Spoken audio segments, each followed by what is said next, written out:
हिंदू विवाह अधिनियम 1955 की धारा 25, जिसका शीर्षक है स्थायी निर्वाहिका और भरण पोषण,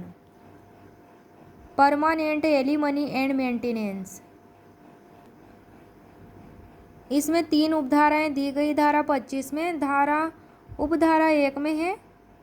कि इस एक्ट के अधीन अधिकारिता का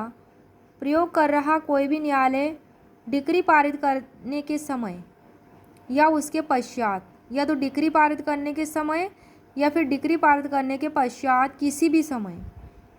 यथास्थिति पति या पत्नी द्वारा इस प्रयोजन से किए गए आवेदन पर यह आदेश दे सकेगा कि प्रत्यर्थी उसके भरण पोषण और संभाल के लिए ऐसी कुल राशि, ऐसी मासिक अथवा कालिक राशि जो प्रत्यर्थी अपनी आय और अन्य संपत्ति को, यदि कोई हो, आवेदक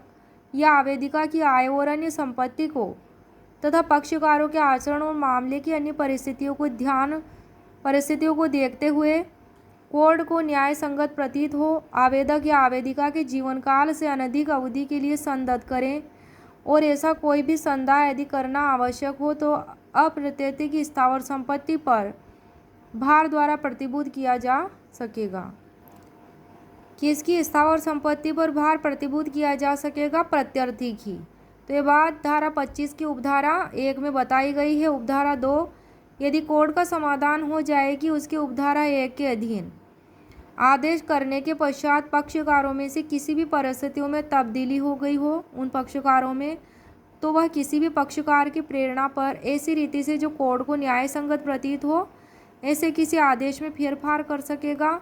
या उसे उपांतरित अथवा विखंडित कर सकेगा। फेरफार, उपांतरित या विखंडित।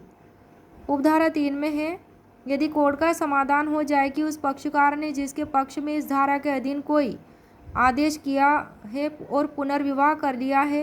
या यदि ऐसा पक्षकार पत्नी है तो पतिव्रता नहीं रह गई है, या यदि ऐसा पक्षकार पति है तो उसने किसी स्त्री के साथ विवाह के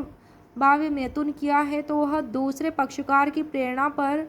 ऐसे किसी आदेश को ऐसी रीति से जो कोर्ट ठीक समझे परिवर्तित, उपांतरित या विखंडित कर सकेगा।